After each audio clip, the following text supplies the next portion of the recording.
Welcome to Seeking Heaven, the Near-Death Experience, and Other Phenomena. I'm your host, Tamara Caulder Richardson, a six-time near-death experiencer, evidential medium, and Christ channeler. And if you haven't subscribed, please subscribe. Subscribe, click the bell, get all the episodes. I have 2 episodes a week, and I work really hard to make sure this is quality. What do you call it? Edutainment. We always have fun here, and make sure you like and share and make comments, because I do try to answer everyone's comments.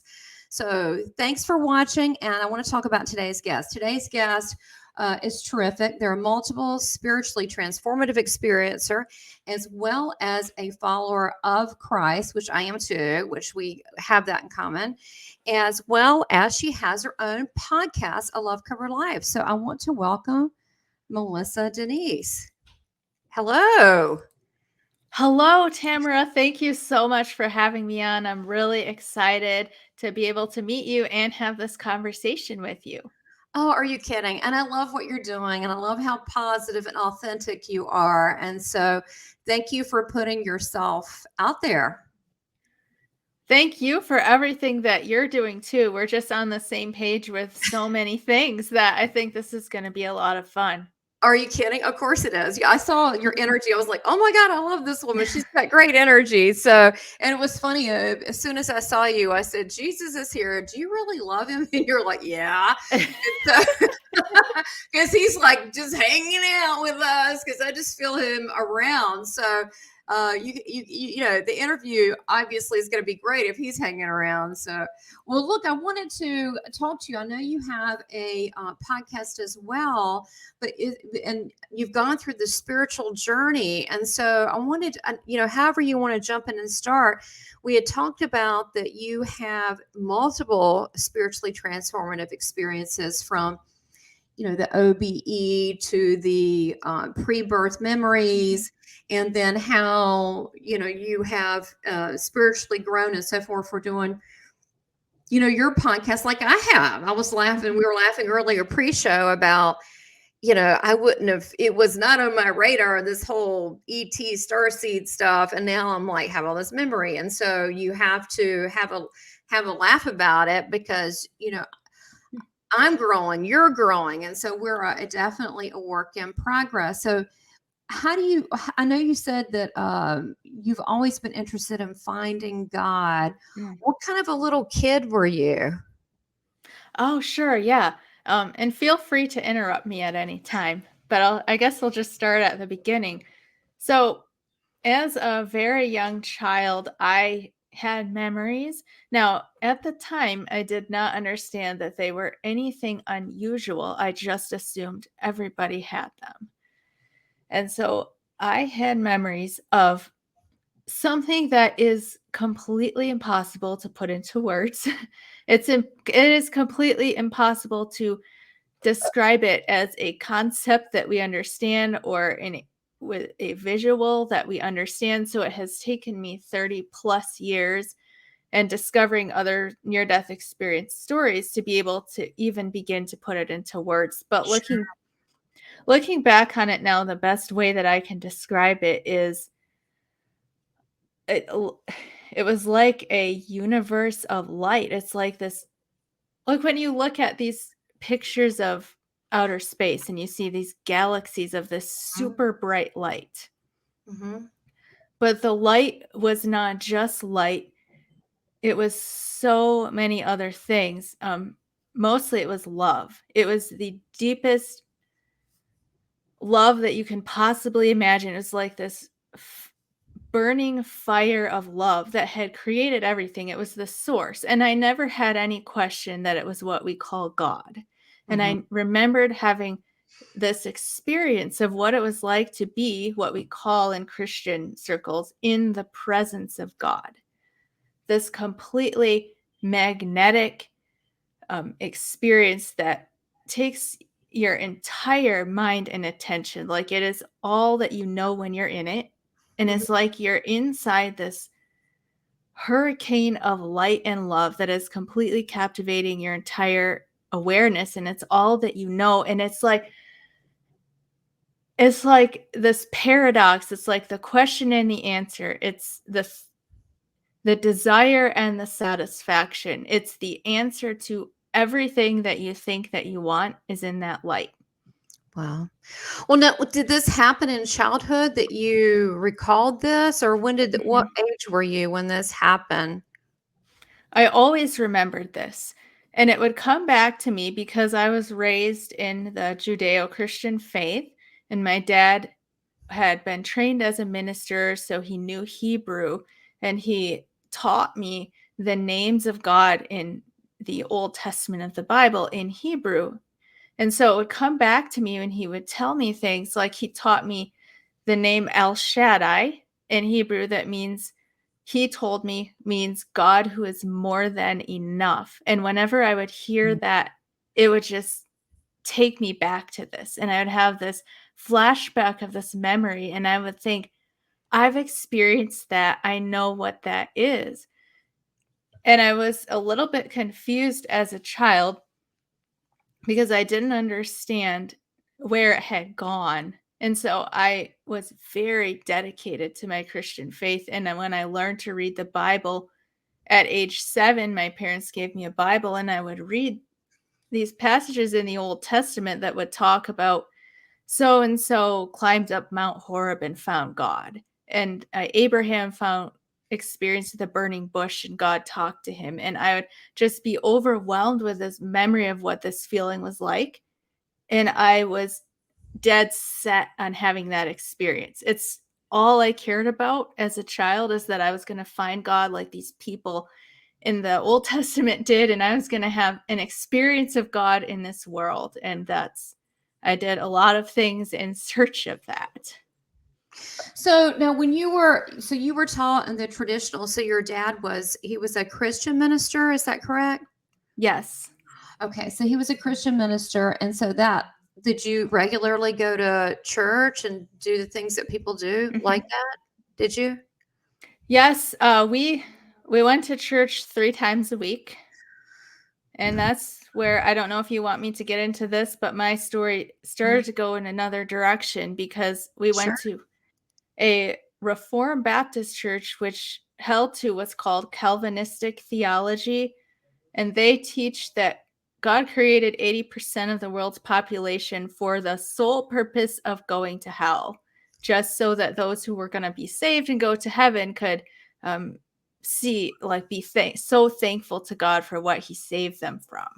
Are you serious? This is all new to me. Okay, because I Yes. was somewhat because we just met each other, even though I just really tremendously like you a lot. I think you're super cool and brave and all that and great energy, but this is all new to me. And so, like, with me, my grandmother taught me a little bit about Jesus, but I know Presbyterian, but nothing was really pushed on me. We never went to church. So this is new. So I'm interested in learning. So it's called Calvinistic. What is it again?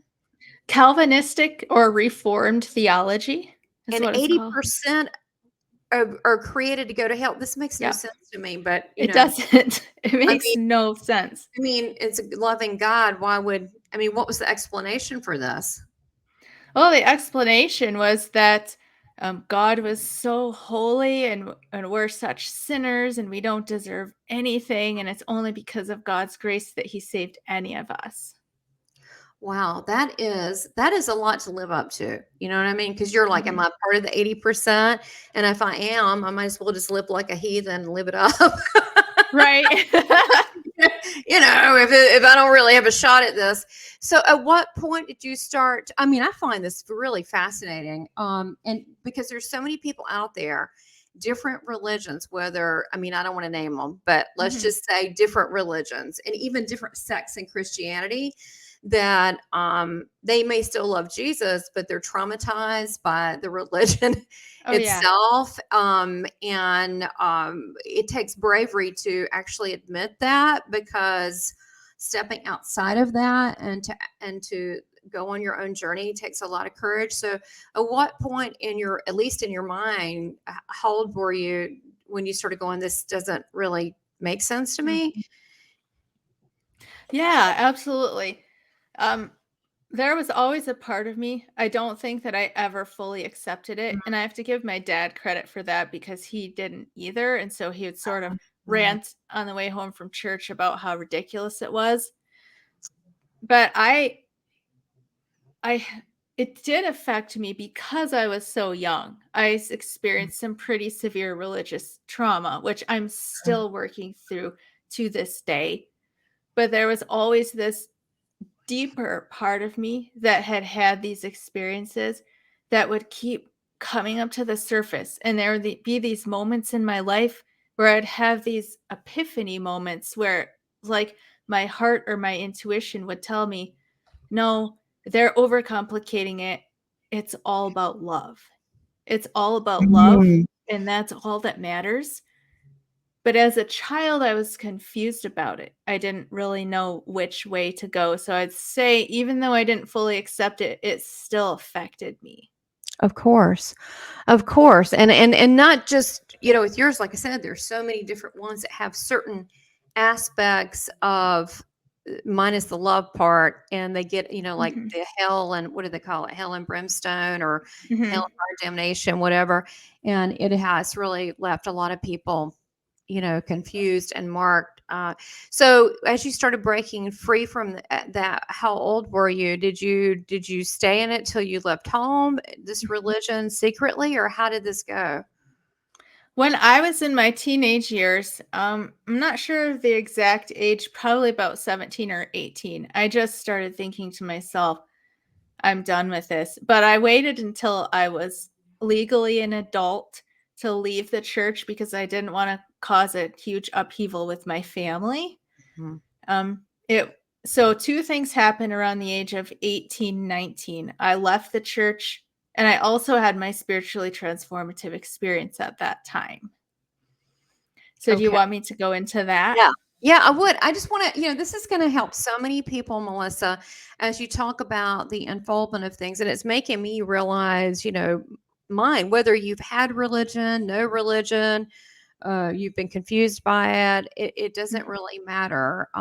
We are all at different places. And I just think it's interesting to learn from other people. So yeah, what happened? Were you out on your own at this point? I was still living at home with my parents. I was about 18, I want to say. Okay. Um, but just to give a little bit of background on what was happening, like I had said previously, I was obsessed with finding God. And my life verse was the one in Jeremiah where it says, "You will seek me and find me when you seek for me with all your heart."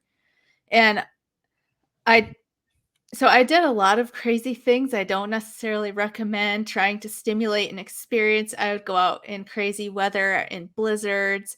I did all kinds of stuff thinking I am going to have this experience and I'm going to find out what God is really like. And I was also severely, severely depressed at the time. I was suicidal. So I had been begging God for an experience for years. I had been trying to stimulate an experience for my entire life. And so finally, one night, I'm laying in my bed. I'm doing my usual praying, begging God for some type of an experience. And for some reason that night, it happened. So I was laying in my bed. As far as I know, I was alive. I was awake in my bed. I hadn't fallen asleep. And all of a sudden, I was in an ocean of love. So at that point, I still perceived myself to be in my body and in my bedroom, but I was in another dimension and I was completely surrounded by this ocean of magnetic love. And I felt it washing over me and through me in waves. And instantly, all of my pain from my physical life completely disappeared. I was in complete ecstasy and bliss. I recognized it as the thing that I had been searching for and what I remembered from before. And I recognized it as two things. It was like a force field of love, but it was also a presence. So I recognized it as what I had been taught to call God, that thing that I had been looking for. And I just had this moment where I remember being with this being, or whatever you want to call it, before this life, and I knew it's what I had been looking for, and I said, "Where have you been my entire life?" because I have been looking for you my entire life. And I just could have stayed there forever. And it was like I was held in the arms of my eternal Father and in the womb of my eternal mother all at the same time. It was the deepest, biggest, there's no words. I don't have adequate words, but it's like the deepest and biggest and most tender love you could possibly imagine.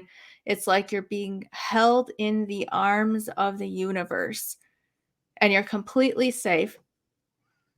And you recognize that you have always been completely safe, that there's nothing that could have ever actually hurt you, and that everything has always been okay. Then at some point, I don't know how long that went on or if there even was a length of time, but another phase of the experience began where I expanded out of my head and I was no longer in my body. I found myself somewhere out above the earth, looking down on the earth, and a number of things happened, I say, but time was different there. So on the one hand, it was like it happened in the blink of an eye. This whole thing, I expanded and then I contracted back into my head. But on the other hand, several things happened that I remember. So the first thing I remember, it was like I woke up out of a dream, and it was like this life had been a nightmare that I was dreaming, and I woke up in this other place that That's was funny. it's made of brilliant light, blindingly brilliant light that our eyes would not be able to tolerate in this form. And I was there with this being that had been with me and also my what I would call my angels. At the time I would have called my angels. And they gave me a message and they said, and it was like I was realizing it, like I was experiencing what they were telling me, which is that you have nothing to feel guilty for. You have nothing to feel ashamed for. There's nothing to be afraid of. God is not mad at you. God is so proud of you for what you're doing because this life is so hard. And God understands that. And He expects you to make mistakes as you learn, but everything is going exactly according to plan. You haven't messed anything up. There's nothing you can do to be eternally lost. You are held and watched over and loved no matter what. No matter what you do, you cannot mess this up. And we are here cheering you on, and we have your back, and everything is going to be okay. That's beautiful. It doesn't get better than that, does it? It doesn't. It's like the feeling that you have when you realize this, you can't describe it in words. And you wish you could take it with you and feel that way all the time. Yeah. Yeah, that's our home. Isn't that Mhm. great? That's our home. But here there's so much judgment and so forth. And it is difficult. So that and it also I love this experience because this is how close we are to home. I always say that heaven is just right there. But because this world just makes us forget. So when this happened and so forth, now as you move forward, that must have changed you. Oh, yeah. There's more to the experience. Do you want me to share Yeah, that? go ahead. Sure, I'd love Okay. to. Yeah, For okay. you to So say the at the same time that this was happening, the other thing that was happening is that my consciousness was expanding at the speed of light. So I had the experience that a lot of near-death experiencers call ultimate knowledge. I didn't know that at the time, but now I do. So I would ask a question and then I would be given this huge download with the answer to my question and how that fit into everything else in the universe. And then I would ask more questions and more questions based on the answers I was getting. And I was expanding at the speed of light. It happened so fast. And then when I was at my most expanded state, I saw a couple of things. First of all, it was like I encompassed everything else people ask me about this a lot. I was still myself. I was still the consciousness that I am now, but that consciousness encompassed everything else. I saw the key to life. And I remember laughing and thinking, wow, that's so simple, but I was not allowed to remember that. And then Right. I looked out 2 other things. I looked down on the earth and I saw that it's made of brilliant light, and that the light is the arms of the creator holding us, and that we are like toddlers stumbling around down here. I could But see that. we cannot get away from the light even if we wanted to, because it's what we are. Yeah. And the Wow. darkness that we experience here is an illusion. This is what I was shown. It is an illusion that we come to experience for a certain purpose, but from the heavenly perspective, it doesn't exist. And then the other thing that I saw is I looked down and I saw, this sounds really cheesy, but the words I was given was the cosmic master plan of God. And I saw this absolutely beautiful Mandela pattern that is beyond my ability to describe, but it was made of colors and shapes and movement, and it contained everything that exists. And even the things that we think of and experience as bad or dark were contained in this plan. And I was shown that everything is ultimately worked out for the good of everybody. So those are the things that I saw. I began contracting back into my head, and I felt like I was a balloon losing air, and I lost most of the knowledge that I had been given in that experience.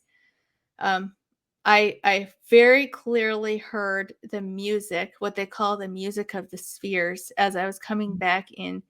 And then I clicked into place in my body. I remembered only a fraction of what I was shown, but I was given to understand that I had to figure some things out for myself, and I couldn't come back with all the answers.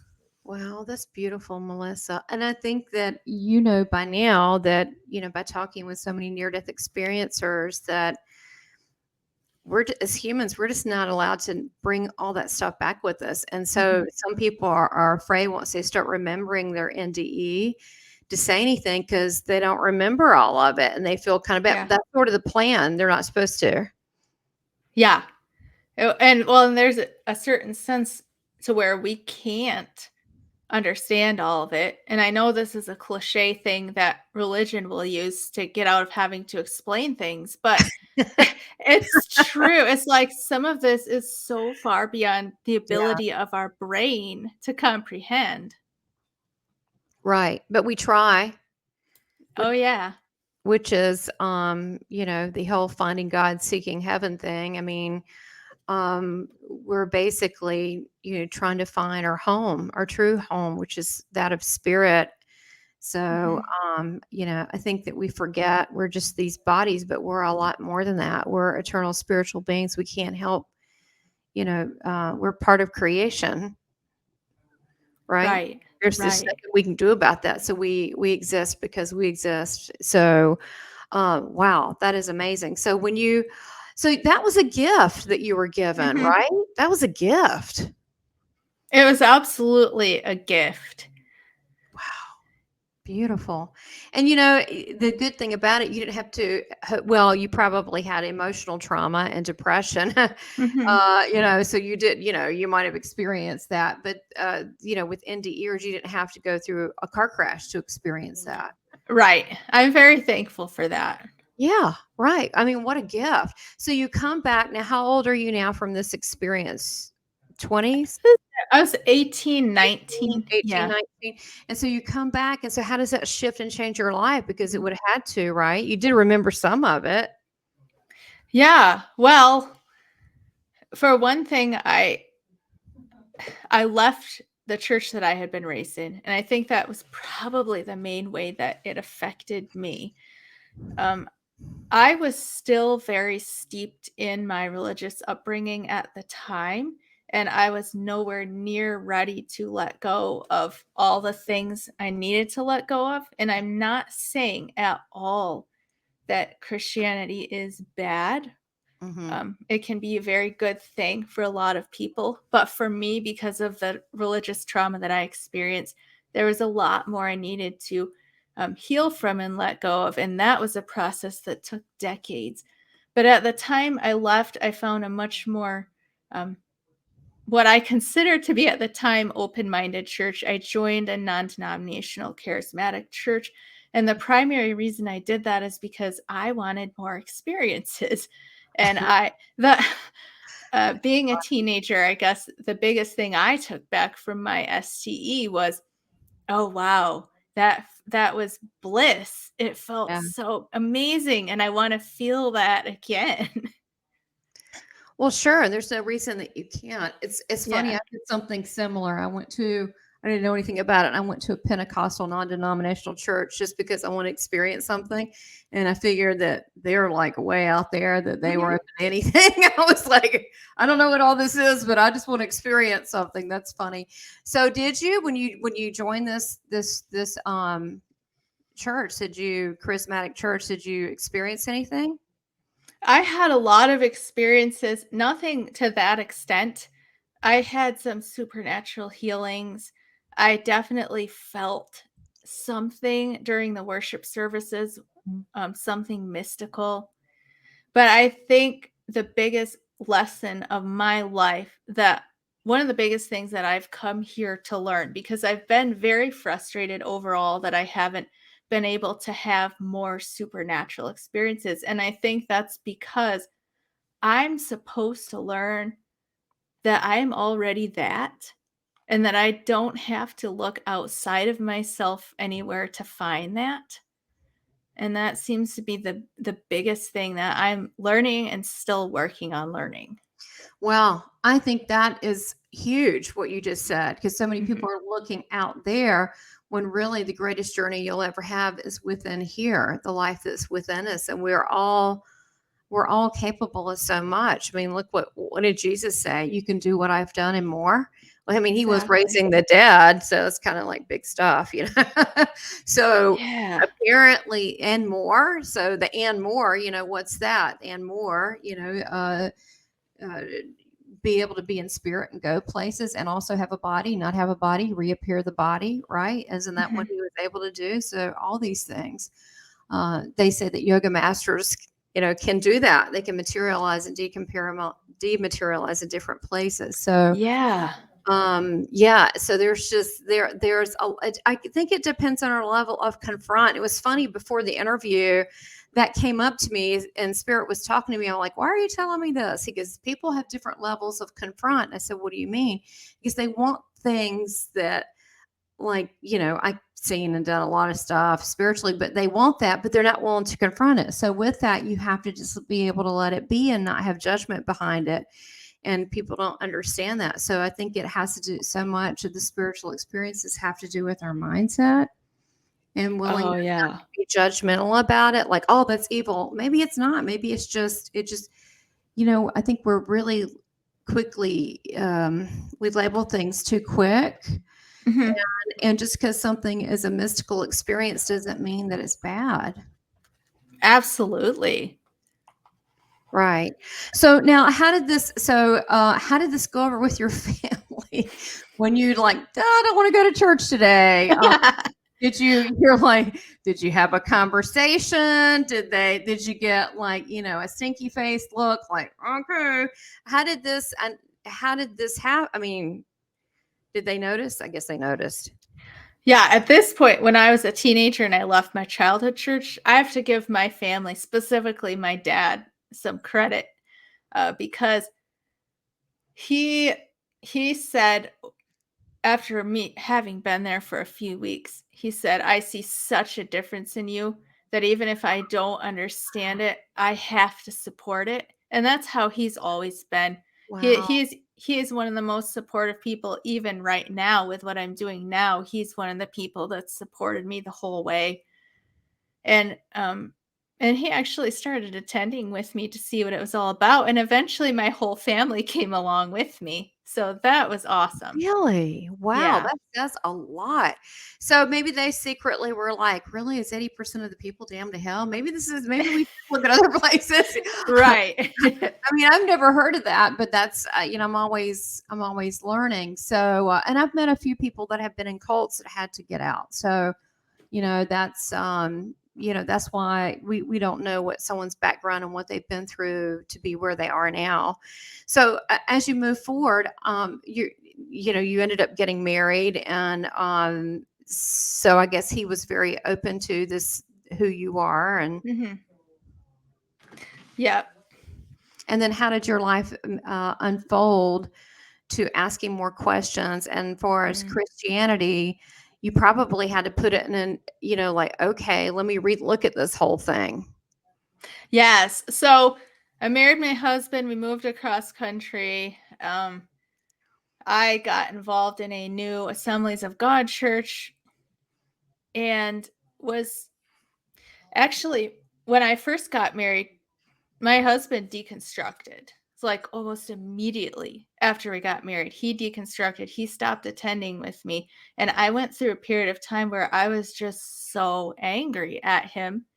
And I sort of became rebellious and threw myself and became more fundamentalist than I have ever been. Like just swallowed the whole thing, hook, line, and sinker, became the typical judgmental, hypocritical Christian because I was so angry at my husband for leaving me alone in my faith. And our marriage it was not good. Our marriage was on the rocks. Our whole life fell apart. We went through some really rough times where we kept losing our jobs and losing our home. And so I went through this really dark place where I just had to confront the worst in myself and realize, wait a minute, what am I doing? It's like I'm not living what I've always believed, what I've always known is true. And I became willing for the first time to just let it all go and just search Wow. within myself and say, what do I actually believe? What have my experiences told me is true? Mhm. And at that point, I began reading near death experience stories. Okay. Um, and I was just blown away to discover that millions of other people have had similar experiences to me. And so I deconstructed my religious upbringing within a matter of days. And it was like this Oh, weight just fell right off me. And I felt free and in tune with myself for the first time. And I fully accepted my pre birth memories, my spiritually transformative experience, and the truth that I had always known, which is that God is love and yeah. that love is what matters. And when we add anything else to that, we're overcomplicating it. Um, that Jesus's message was love God and love your neighbor as yourself. True. And that anybody who loves knows God. So anybody who loves knows is accepting Jesus. And that's my truth, and that's still where I'm at, and that will never change. That's beautiful. It's that simple, isn't it? It is so simple. I mean, to me, Jesus is the love guru. We were talking earlier pre-show, and he tells me he doesn't care if someone's religious or not religious or hates them, or he really doesn't care. He just loves them, and he can't imagine, putting people labels like this religion, that religion. You're from this part of the world. You're from. He doesn't look at. He looks at you know everybody's the same. He doesn't see Yeah.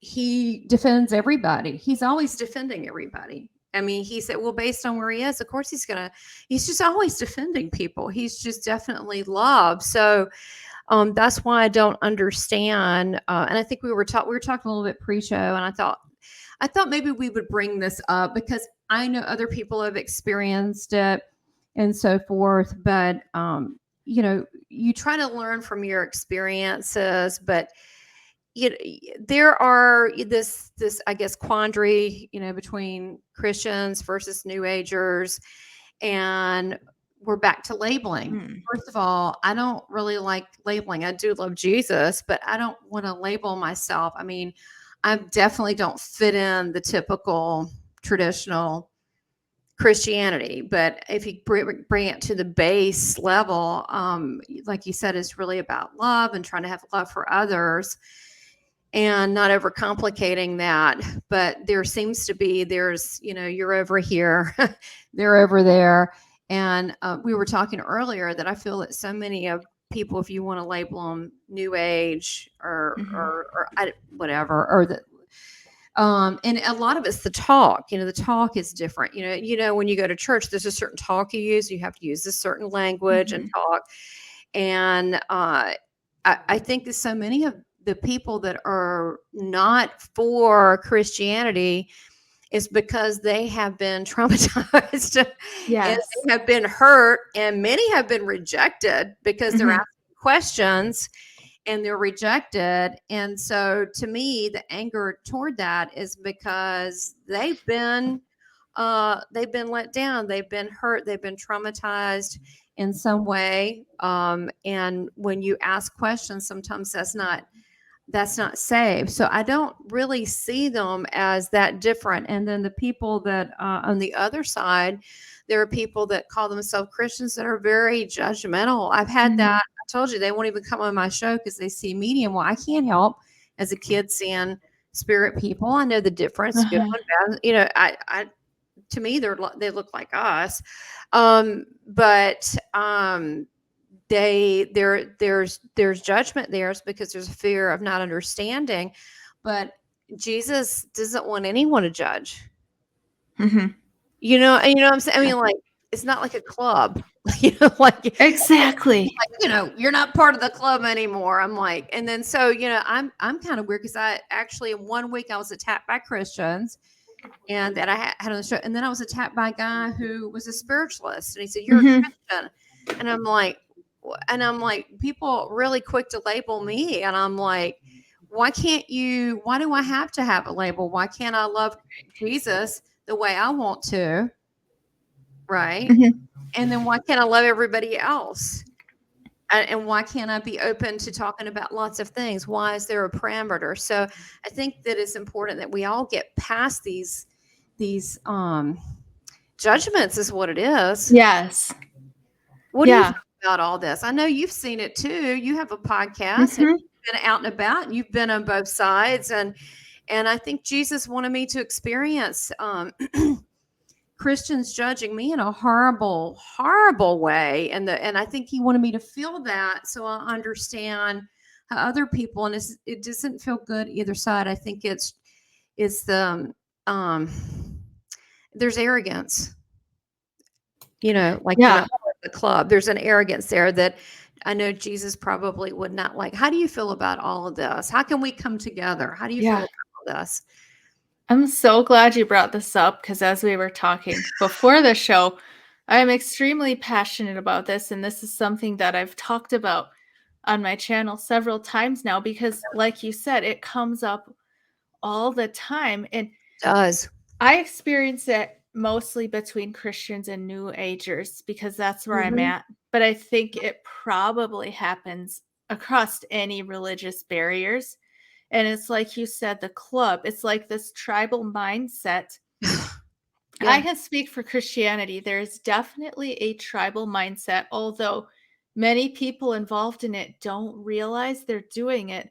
They genuinely believe that they have the only truth. And by believing that, they're excluding people whether they mean to or not. I know some people do mean to, but a lot of them don't, I think, realize what they're doing. They are. So speaking to the Christian side of things, I think that we need to be so much more open-minded and practice what is preached in those circles, which is trust and actually trust Jesus to sort it out. Being a Christian has become more about subscribing to the correct doctrinal creed or the correct statement of set of beliefs instead of actually about believing in Jesus, which means you trust Jesus. You don't trust that your beliefs are all lined up properly. and you let him handle it. And if we can do that, we can become a lot more inclusive of other people who may not see things exactly like we do. Oh man, you are just so preaching it. Go ahead, Melissa. Go ahead, bring it on. Because I tell people all the time, what does it say? You know, that God is within ourselves. You know, what the temple is within your own heart. Go directly to Jesus. He is still very living. He will talk to you. He loves to talk to people. And if you can't hear him, like I can't hear, that's because your own head. He'll talk to people at night. You know, you'll have dreams, but he loves talking to people, everybody, and he'll sort it out for you. But when you have people, I'm not saying all religion is bad. I'm just saying that there are people in various religions that is created by man, that they have greed, they have their own intention, they have their own being puffed up. There's been quite a few like ministers that are jealous of me because they're like, why can't I get the information? I'm like, I can't answer that, you know, talk to Jesus about it. I don't know, but you know how Jesus looks for the regular person to talk to. Do you know what I'm saying? He doesn't look for stature or anything like this. But I think you're right. If we have that ongoing connection with Jesus or God in our heart, then we can work through these things. But when we follow a strict doctrine, I mean, it is difficult sometimes, I find, to talk to Christians because they're going by the dialogue. There's a dialogue in the church, and like there's certain words they don't like. Like there was a lady I was talking to, and she's like, "You can't call yourself a medium or channeler. You should call yourself a prophet." See, there's another word because see, y'all are, you know, on the new age side of the fence. I'm just kidding here, but you know, you don't know maybe all this stuff, but there's pressure, and so even when I have guests, I have to talk to them a certain way because I know where they're coming from. And I said, no, I won't take that name, prophet. I won't take that name. And I said, even if it was true, I won't take that name. And she goes, well, then I can't, you know, tell other people about you because of those words. I'm like, so you're saying that words, I was a child, God doesn't get it wrong. There's a lot of people that have had NDEs and now they see spirit people. Are they hell ridden? They you know, they don't have a shot. I mean, this is ridiculous. We're spirit, you know, we are on these bodies only a short time. So there's a vocabulary that if we don't use, you're not part of that club or that clique. And I think that that's a turnoff for a lot of people. And that's this is not helping this world. And don't you agree? This vocabulary control it. Then there's other people that just can't stand me because you love Jesus. And I'm like, get up yourself. Of course I do. Who wouldn't? He's awesome. But then you get the other side that's like that. And I think that we shouldn't, what is the word? Put our own what we're going through on top of someone else. Does that make sense? Or what is it? Project our own whatever's going on in our head on someone else. That we should be just present in that moment and look at them for the loving person that God created. Absolutely. And like you said, I've noticed, at least in my experience, that it gets just as bad in New Age circles. Now, granted, a lot of people are hurt. A lot of people have experienced religious trauma to where they have PTSD if they're exposed to certain things, or so I understand. But at some point we have to get past the language, and like you're saying, we're using different language to talk about the same things many times. Yes, whether it's like salvation or enlightenment. I think it's the same thing. Yeah, absolutely. You're talking about the Holy Spirit or Christ consciousness. It's the same thing. And if we can get past the language, then we can understand each other. Well, you know, I used to have a button on the word Christ consciousness, but I have conversations with myself. I'm like, well, why do you have that? I'm like, I don't know. Let's look at it. So I think it was because what I didn't like about it, and then Jesus eventually folded into my little conversation I was having with myself. But I said, why don't I like the word Christ consciousness? Because I thought in my head that meant that his consciousness is alive, but he's dead. I've seen him in person before. He's not dead. But then I look at it a different way now. I'm like, well, his consciousness is in me. Of course it is. You know what I mean? It is his consciousness. And so his consciousness is primarily, we usually just don't, hey, how you doing? See him in the kitchen. I mean, it can happen, but it's mainly his consciousness. So we are saying similar things, and I think people are still trying to find God. I do think there is some separation that is, it is what it is, and it is entirely up to each person to believe what they want. But I don't know what you feel about this. Let's just hit on everybody's buttons today.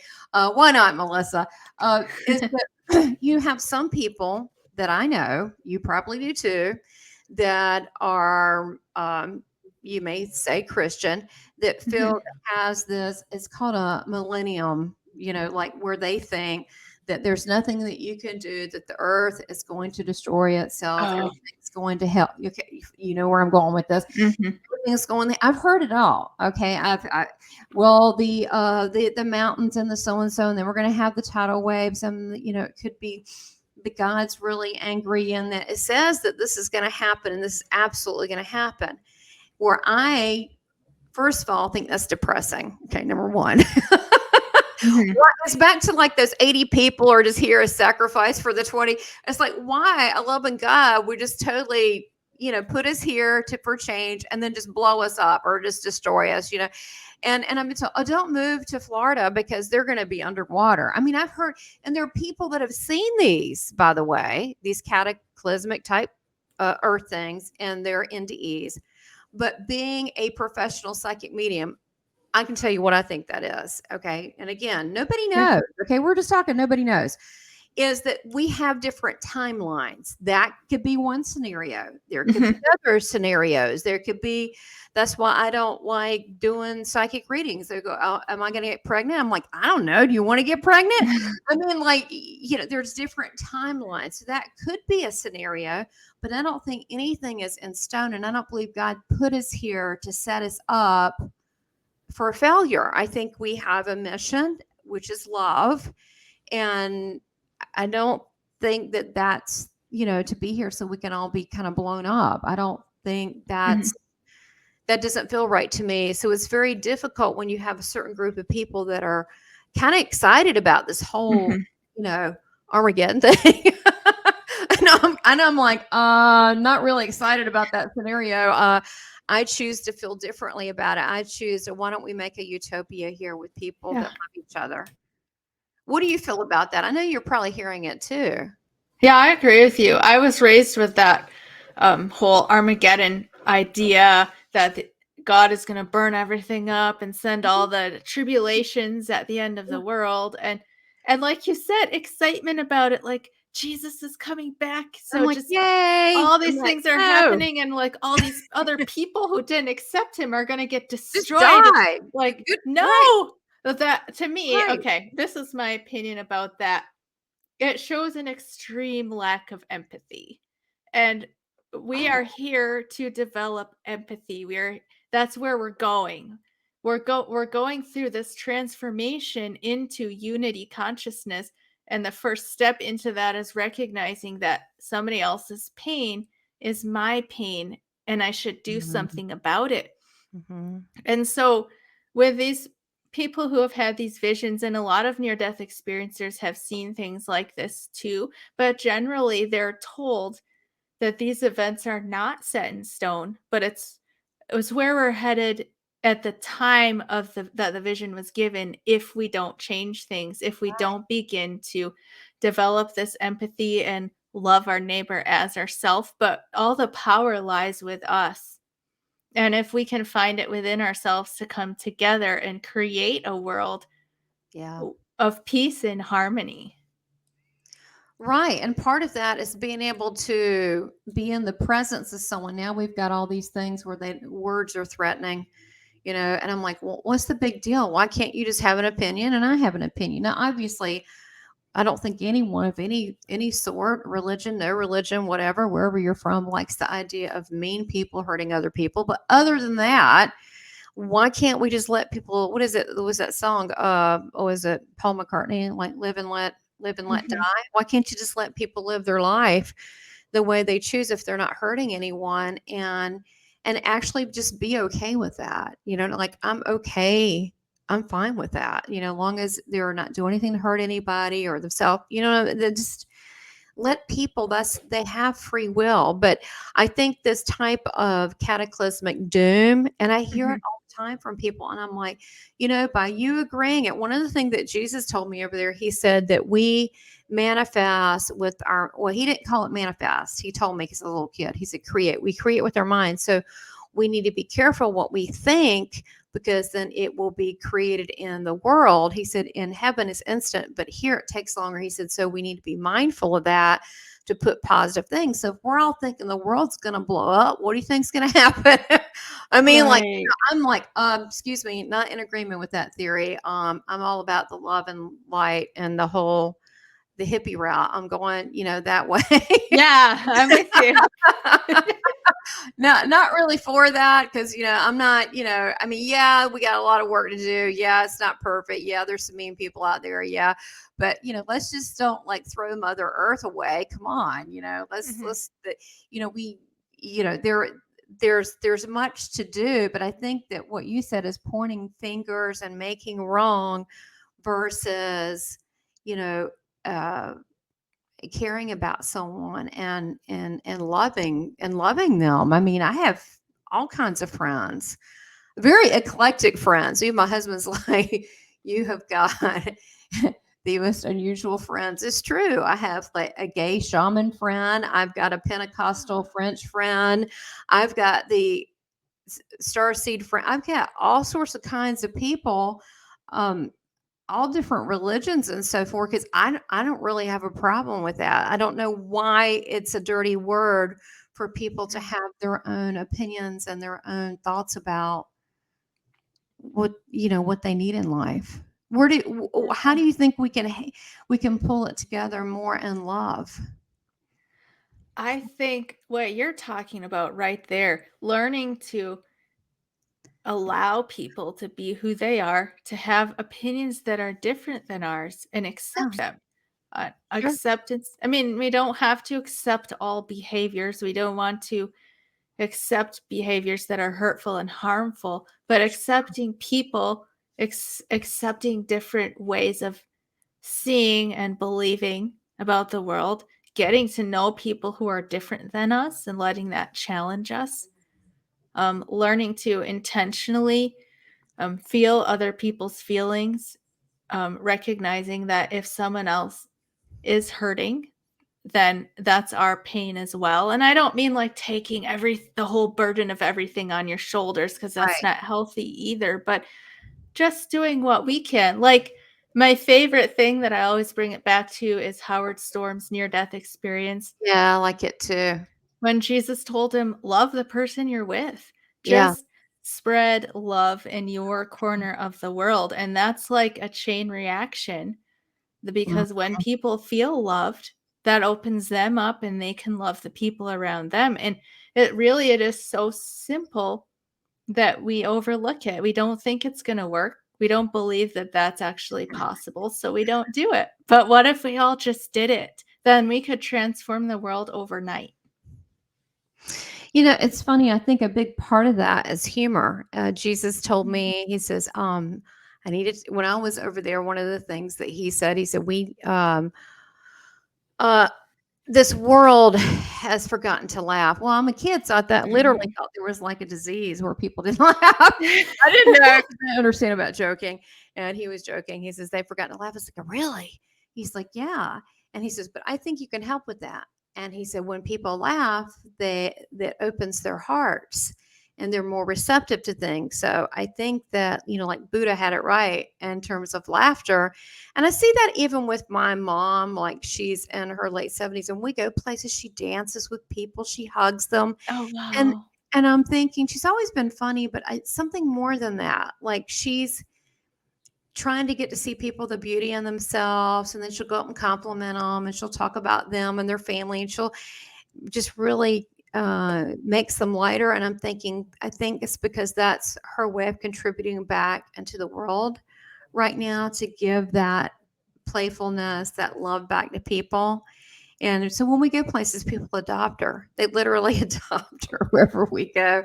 And so, and then this is a simple little thing, but think about it. What about if you've led most of your life, right? And now you're up in age. What do you have to give back? That's the only thing that's kind of left, right? Is your Yeah. love, your time, a kind word. And so I always try to do that. Like if I'm at a restaurant or whatever, I always try to make a difference wherever I am with people. So you're right. I think it's just that simple. So how do you think that Jesus fits in the equation? Why the heck is he still so controversial? I mean, some people are mad at him. I mean, I'm like, he didn't do anything. I mean, nobody mad at him. They're like, well, so-and-so said, look, that's on the nuns or on the whatever that did the whatever said. Don't put it on him now. But he's still controversial. How do you think he fits in? I think he's the Course in Miracles. I still think he's a good, what do you call it, a mediator between all these different religions, right? Yeah, I love A Course in Miracles, by the way. But I mean, and I'm sure since you've talked to him regularly, you can probably correct me, but I'll share just my opinion on it. Yeah. And I tend to get heat from both sides, Christians and New Agers, because I'm Me sort too. of right in the middle with Jesus. Oh, yeah. I think that I do believe that there is that he is the Son of God, that he's what you would call the Christ or the Messiah. I don't think that he wanted us to see him as being set apart or different from ourselves. I think he wanted to show us the way. Though, as he said in the Gospel of John, that I am the way, the truth, and the life, I think he meant I'm embodying that. And all of you have the capability to do that as well. Right.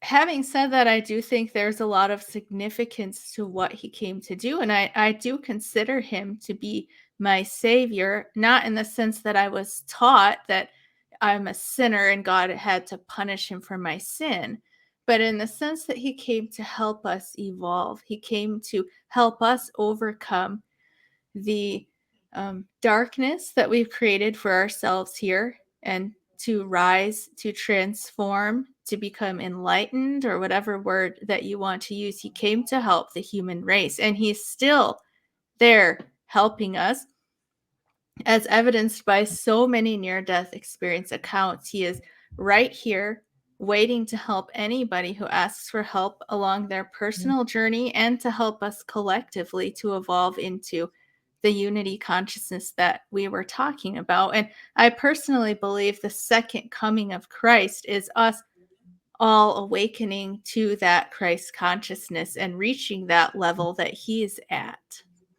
Right. I actually did a talk on exactly that. The second, I thought, oh God, I'm going to get some heat on this.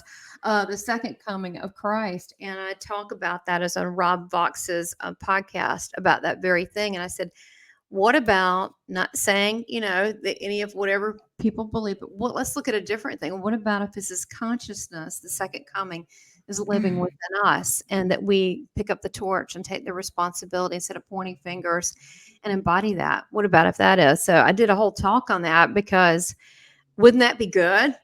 We're waiting on the outside for him to show up. Okay, in the sky. I mean, that'd be awesome. I'd love to see him. It'd be terrific. But God put us here. And I will say this. What came up for me? I asked Jesus about that whole cataclysmic thing. Mm-hmm. You know what he said? It's never what you think. Uh-huh. He said, and he smiled and he said, God always works through his people. Why would this be any different? Wow. I know, right? Simple answer. And so that the Christ consciousness, the second coming working through us, that feels right to me. Not that I know I probably, I don't upset half the audience here, but I'm not saying, look, we don't know everything. I'm not saying any of that's not true. I'm just saying a different way to look at it is, that instead of just looking for outside answers, so looking for, God and Christ within us. Exactly. And then there's a lot of metaphysics here that is sort of hard for us to comprehend. But once we reach that level of consciousness, we're going to be so much more connected, even mind to mind, with spiritual gifts that we can't imagine now, that he won't have to come physically in the way that we're thinking, because we're going to be beyond that, just the physical realm, if that makes sense. Yeah, and the other thing is, I've seen him. I didn't expect it. Sharon's seen him, so it's not like he can't show up. But it's it's not about that. It's not about, I think, the science that we understand it. I think it's that whole Mhm. quantum physics where, like the experience that you had, where you actually were there in the presence of God and love. We Mhm. can do that, Yeah. but we have to quiet the mind. The problem's us. We have to quieten the mind to get at that receptive place and to be able to receive. But I love what you said about Jeremiah 29:13. Mhm. And you will seek me and find me when you search for me with all your heart. And Yes. and that's what you did with the it wasn't just a vision, it was an actual spiritually transformative experience. And that is available, to all of us, where it's, you the way I look at Jesus, to kind of finish up on that, is very similar to you, and that he is a part of God. But then people go, well, there's other masters, and then they want to get. I don't think it's like that. When we're over there and we're this unified unit of love, right? Mhm. Then if you're different religions, I've actually channeled lots of different religions that I don't even know, which is totally evidential and amazing to me because I don't know them. Uh-huh. And they come through, but they have that same love vibration consciousness as Christ, but I feel they're a different personality. They described themselves, but it's actually the same. Why wouldn't it be? So I think we're back to this earth separation stuff. I think over there, Mhm. it says it is, there is no separation. Yeah, exactly. So it's not like Jesus and then there's Buddha. Whatever. I think it's a blending of love. Like it's a big party, a love party. But it's a combination. I mean, I feel them as being very similar. Mhm. Right? Why wouldn't they be if there's other religious people that have spent their whole life and all parts of the world trying to help other people? Why wouldn't it be a similar vibration? Right. So I Yeah. think we're, arguing about, is it tomato or tomato? I mean, and it's the same thing. It's what I'm saying is that still that love vibration that you describe. What we all really want to reach is really the whole point of finding God, right? But we have to do it Mhm. ourselves. Yeah. We have to follow our own path. Well, so look, you have this podcast, A Love Covered Life, and you went from Christianity and then you went into near death experiencers. What have you learned from that whole journey? Mm. Near-death experience accounts have taught me basically that love is what matters. Love Mhm. is really all that exists and all that matters. That we are all part of the one divine source. That we can never be lost. We can never be alone. We come here to have an experience of the things that are the opposite of our true nature. So to experience being limited, separate, alone, lacking, so that we can grow through these things and dig deeper and become more of what we truly are. But Yes.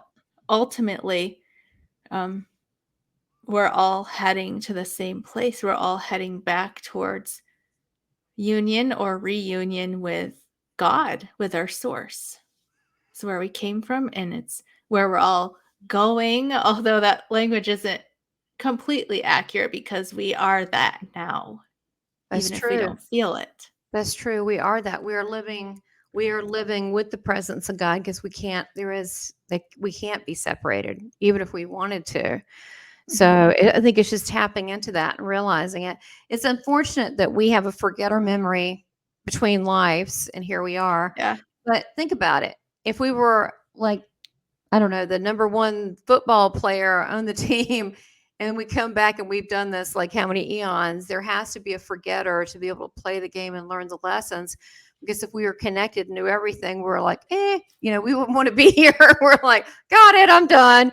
So we have to be able to learn the lessons here by doing that. And we should have, I think, more of a love for our brothers and sisters here. And that's what they are, because it's hard here. It's not easy. It is so hard. It is so hard. I mean, like, why? And you know what blows my mind, Melissa, when you go on like social media and people like will say, and some of them know each other, they'll just say the meanest things. And I'm like, oh my God, did your mama not tell you? You don't talk to people like Right? that.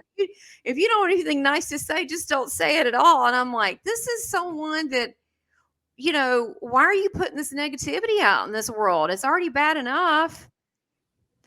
Yeah. Oh, yeah. I feel that. I have a really hard time with that, with the way that people treat each other. Right. And it just, that bothers me, how Mhm. people treat each other so horribly. And that, if you don't like something or what someone says, just leave them alone. How about that? Just let them go. Right? If they're not bothered, just you don't. It's not up to us to teach them. And I'm going to tell you, no. One thing I don't know about you, but I don't tolerate anyone that knows that. If anyone comes on this channel and tries to say anything negative about my guest, and they have Oh, I'll over delete me, those. Yeah. I'm like gone. Yep. I report them if it's hate thing. Report hate talk. I mean, I do. I won't tolerate it. I'm like Mama Bear. I don't do it. No, it's all positive and safe place, and it doesn't matter who it is.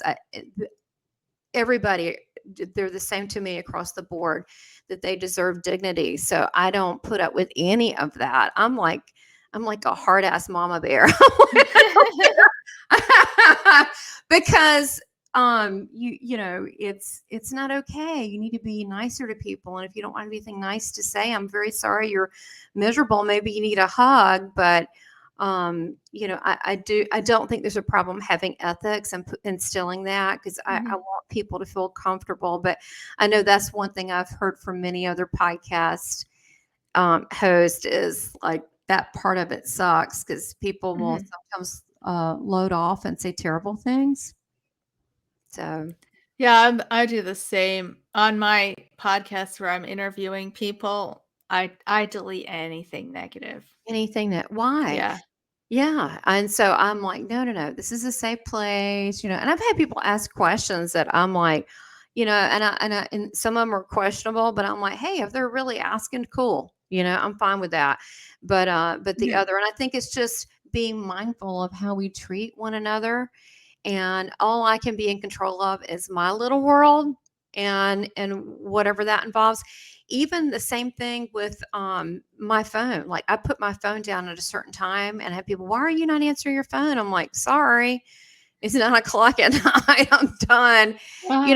I do that with myself too, because I try to turn my mind off so I can be more in a state of solitude and bring it down.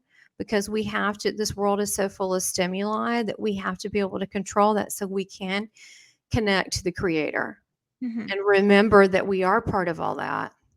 Yeah. Well, look, I think you're terrific. Keep doing what you're doing. And below you can see where to actually connect with Melissa.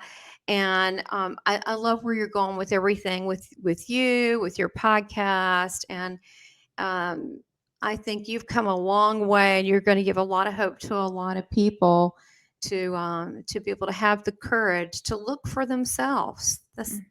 I think that's all God wants, is just seek me. Yeah, absolutely. And thank you so much for the kind words. I have loved getting to know you a little bit, and I'm so excited that I'm also going to be interviewing you and having you on my podcast, because I have so much I want to ask you now. Well, I don't know if I have the answers, but we'll have fun talking about it. Yeah. Oh, well, look, I'd love for you to come back sometime. I think you're terrific. Thank you so much for doing what you do. As you know, it's a lot of long hours. People have no idea. And for usually no money, okay? Or right next to people don't realize that they're, oh, you do it for the money. I'm like, what? Okay, okay. Thinking that. All right, good. I'm like, no, wrong. And so hopefully having this dialogue will get people to open up and to trust themselves and trust why they're here, and just to love a little bit more. It's okay. Just let people in a little bit more. It's okay to be vulnerable. Absolutely. Well, look, Melissa, you're wonderful, and continue the terrific work that you're doing, and can't wait to be on your show soon. Yes, yes, you too. Well, look, much love to you. Thank you. Thank you so much, Tamara. Much love to you. Much love. Thank you. Bye-bye. Bye. Please subscribe, like, and make comments, and support this channel by becoming a member. Thank you for your continued support.